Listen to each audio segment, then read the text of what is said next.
ครับมื่อนี้ก็มาสูบน้ำออกจากหน้าครับหวานปุ๋ยพอดีเครื่องห่างเลยมีแผนสำรองครับนี่ครับพระเอกของเรา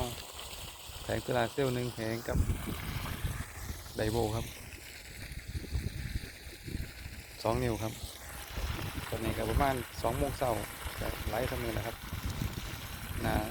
แดดออกแห้งกับสิไล่แห้งเลยครับซื้อทีเดียวจบครับไม่ต้องเติมน้ำมันครับตากแดดอย่างเดียวใส่ได้หมดมือได้